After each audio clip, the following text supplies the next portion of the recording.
welcome back to my channel, and if you're new, my name is Avery. I'm a holistic nutrition health coach, and on this channel I talk a lot about my health and wellness, and I just kind of share my journey with you. So some of my most popular videos are related to Candida overgrowth, and it's something that I struggled with for many years, and so I really wanted to make kind of an updated video on that because it has been 6 years, I think. Yes, I got diagnosed with Candida overgrowth in 2019, and then I think I got rid of it completely in 2021, and so now it's 2025, so it's been a few years. I just got retested for Candida overgrowth a few months ago, and it came back negative. I don't have it, which is amazing. So I think everything that I'm doing is kind of working.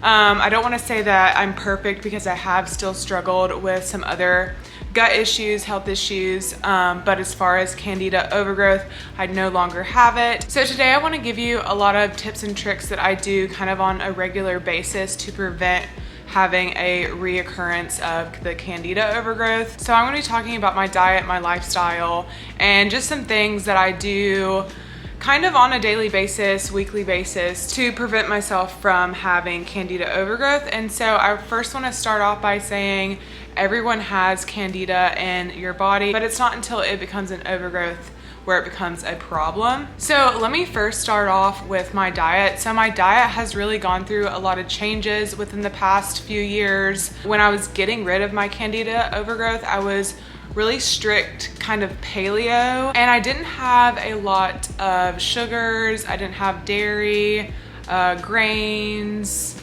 what else? Very limited alcohol. So I did that for like a few years, and now I would say my diet, I definitely have a lot more dairy than I used to, and I have done some allergy testing, food sensitivity testing, specifically on dairy, and everything comes back that my body is fine with dairy and I don't have a real reaction to it, where used to I did have a reaction if I were to eat dairy. So I'm saying that because everyone is so different and your body can change depending on what you're eating, how often you're eating it, things like that. So I do try to have kind of a rotational diet where I'm not eating the same thing every single day.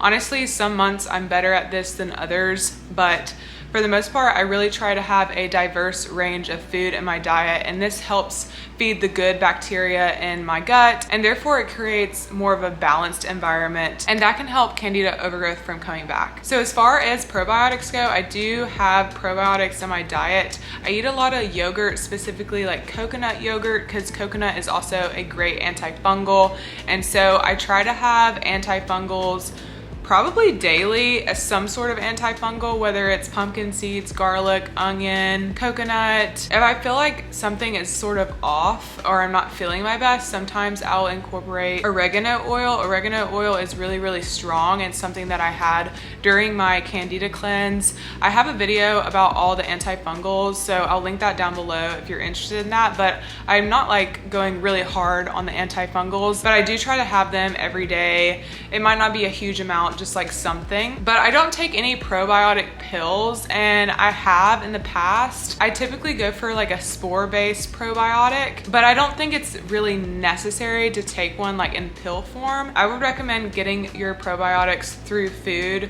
so anything that's kind of fermented like yogurt, sauerkraut, kimchi, but you also have to keep in mind that your body might not agree with all the fermented foods, so just have like a small amount at first and just kind of see how your body is reacting to it. A big thing that I focus on in my diet is getting high quality food, and so I really try to get 100% grass-fed meat, pasture-raised eggs, 100% grass-fed cheeses, things like that. So I really want to get high quality meat and cheeses, and when I can, I do buy organic.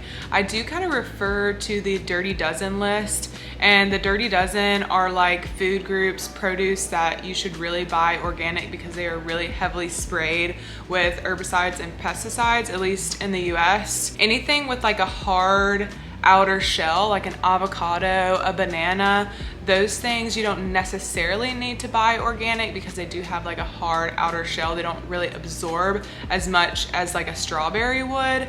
But for the most part, I do try to buy organic, especially with meat too. Not only am I getting 100% grass-fed, but I also try to buy organic as well. So just overall high quality food. I don't really eat a lot of fast food, really ever. I don't really eat fast food. Not to say that I haven't, but I really don't eat meat in a fast food restaurant. If we're on the go somewhere, like I might have some French fries or something like that, but I honestly don't really do that often. I make a lot of food at home, and when I am going out to eat, I do try to eat as clean as possible. So usually I don't eat a lot of fried food. Now, I'm not saying that I don't eat fried food. 80 to 90% of the time, I am not eating fried food. Like it is kind of a rare occasion. Like if we're going out somewhere, then I'll eat something that's fried.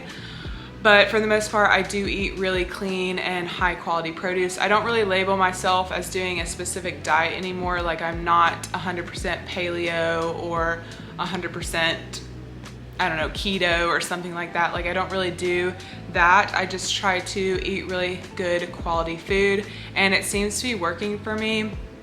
I have had to tailor my diet a little bit depending on what's going on in my gut and depending on what's going on in my blood work. I do blood work probably, I mean, it depends on what's happening. Like this year I'm doing blood work every 6 weeks for certain things because I'm trying to heal my Hashimoto's. But on a regular year where I'm not doing a certain protocol, I probably do a full panel blood work twice a year. You can also test for Candida in your blood, which is what I do, but I also highly recommend doing a stool test because the stool test not only tells you if you have Candida overgrowth, but it also will tell you the different bacteria in your body, if you have any parasites, things like that, that can also disrupt your gut microbiome. And so I'd probably do a stool test.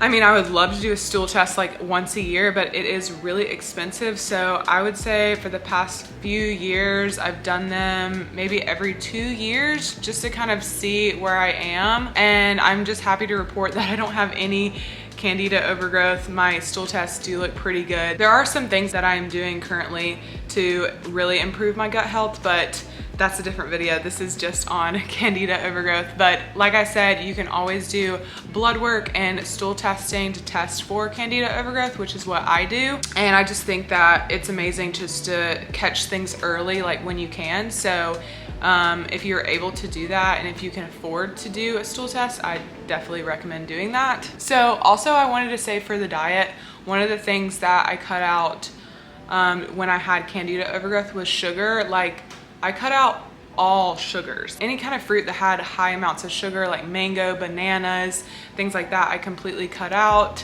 Obviously refined sugars, completely cut out. But now I have things definitely in moderation. For fruit, I don't really restrict myself too much. I'm not having tons of bananas and mangoes like every single day, but I probably have a banana a few times a week. But I'm not eating like refined sugars every single day. I kind of do that as a treat. Obviously when I'm on vacation and things, I'm not as strict with it. So just keep that in mind. Like I'm just not having a high amount of sugar every single day. I would say I try to keep it, I mean, some days I don't have any sugar at all, unless it's like comes from something natural like a banana or a date. But other times, if I'm getting like a gluten-free dessert or something, obviously that will have more sugar in it. But I would say right now that's not that often, maybe a few times a month, but it's not like an everyday thing. I do think that that helps a lot, is just having a low sugar intake. And honestly, your body just gets used to it. Like you don't really crave it as much. I know with Candida overgrowth, you crave like a lot of carbs, a lot of sugars because it feeds off of that. But honestly, your body gets used to it after a while when you're not having it. Okay, so gluten. So I have, you know, I love bread, I love pasta, but I have just read so many bad things about gluten. And since I do have Hashimoto's now, I have just been avoiding it completely, but I would say there has been times where I've definitely had gluten and you know, nothing tragic has happened, but I definitely don't recommend having it on a regular basis. There's so many studies that have been done where it's linked to having leaky gut, and it's just not amazing for your gut health. And so I personally just don't have it at all. Hopefully I can have it in moderation eventually, because I do love bread, I love pasta, but there's so many amazing alternatives out there. I love the brand Jovial. Jovial has amazing pastas that you really can't tell the difference between it being gluten-free or not. So I really do love Jovial. There are a lot of great grain-free alternatives as far as like flours. So, you know, coconut flour, cassava flour is great, almond flour. So those are the things that I've used a lot. I have tried bringing rice back into my diet and it seems to be going okay. So I have things like that. So I do want to mention, as far as like packaged food goes, I do try to get packaged food. Like, let's say I'm getting a protein bar, I'll look for a protein bar that doesn't have a million ingredients and something that maybe is sweetened with monk fruit or sweetened with stevia. So that's what I typically go for. Also, if it's sweetened with coconut sugar, that's okay, obviously in moderation. But those are things that I look for. Very minimal ingredients, things that I can pronounce, obviously. So yeah, I know we live in a world where sometimes it's just more convenient to get something that's packaged, but I do try to prepare a lot of food at home and just try to eat before I go somewhere. Now, let's talk about lifestyle. So just to give you a brief background, before 2019, when I got diagnosed with Candida Overgrowth, I was like a party girl. I would party a lot, aka drink a lot, and stay up really late and sleep in really late, eat a bunch of fast food, junk food, whatever. I just wasn't prioritizing myself, and I wasn't, you know, it's not for the lack of education really. It was just because I was just like I was just trying to like numb how I was feeling, like my emotions. I really didn't know how to deal with my emotions. So I partied a lot and I drank a lot. So that obviously is not good for your health, because you need to sleep on a regular schedule. And you don't need to drink a lot of alcohol, because alcohol is literally toxic. So yeah, that's a little background about me prior to this health and wellness journey. So fast forward to now. So I would say that there's definitely times where I don't drink any alcohol. And then there are times where I drink alcohol maybe a few times a week, like a glass of wine here or there. I never really go over 2 or 3 drinks unless, I'm trying to think of a time. There has definitely been times where we're like celebrating something, I'm at a wedding, something like that, and I just have more than I would usually drink. Yeah, there's definitely been times when I have done that, but for the most part, since I healed my Candida Overgrowth, I have really cut down on my alcohol intake. Therefore, I've stopped going out a lot, because usually drinking comes with like going out with friends, going out to a bar, things like that. My going out now is basically if there's a good concert, I will go. But honestly, I don't even really drink when I'm at concerts, because it's just like so annoying to stand in line and get a drink and then go sit down, and then, you know, it's just so annoying. So yeah, I really just don't go out and like stay out really late, which I'm okay with that. I will do it every once in a while, every couple months, few times a year. I'll go out, and like I love house music, EDM music, electronic music. I love all of that. And so there are moments where I would do that maybe a few times a year. And so when I'm doing that, I'm obviously staying out kind of late. But for the most part, I really try to have a good sleep schedule. So I'm in bed by 10:30, 11 usually, and I can fall asleep really quickly, and I like to have a lot of sleep, like 8 to 10 hours of sleep. I really prioritize that because that is how your body recovers and rejuvenates itself, and I just feel my best when I get a lot of sleep. So I definitely make that a priority. Limiting alcohol and partying, sleeping really well, and having a good sleep schedule. So I also mentioned that I was running away from my emotions, or I didn't really know how to deal with my emotions. So now I've implemented a lot of things in my life to help my soul and to help my nervous system, because I was so dysregulated for so long, so stressed out, and that can all lead to a disruption in your gut microbiome and can be really bad for Candida overgrowth. I really try to do things in my day-to-day life that will help with my anxiety and stress levels and things like that. So I really love to journal. I love to have some sort of gratitude practice. I write down things I'm grateful for, things that I'm manifesting, and I just take time for myself, really not trying to distract myself with too many things. I really love doing sauna therapy, red light therapy.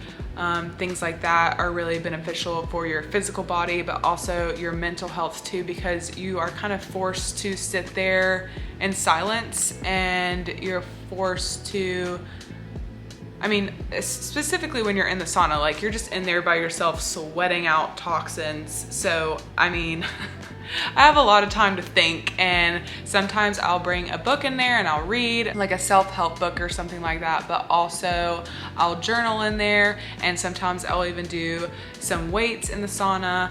So I really just take time for myself and focus on like what I want, what's benefiting me, just things like that. Just really focusing on like self-care things. As far as like working out goes, so I definitely try to prioritize getting 8 to 10,000 steps a day. I do have a walking pad, and I use that a lot throughout the day. So I do that, and I love doing yoga, Pilates, weight training. I don't do a lot of high intensity workouts because I do feel like it kind of stresses my body out. But there was a time where I was doing boxing right when I was healing my Candida overgrowth, and a few years after that I continued to do boxing. So I have done high intensity training in the past, like a lot of cardio, things like that, but now I'm just like really focused on healing my nervous system, and so I do a lot of slower movements.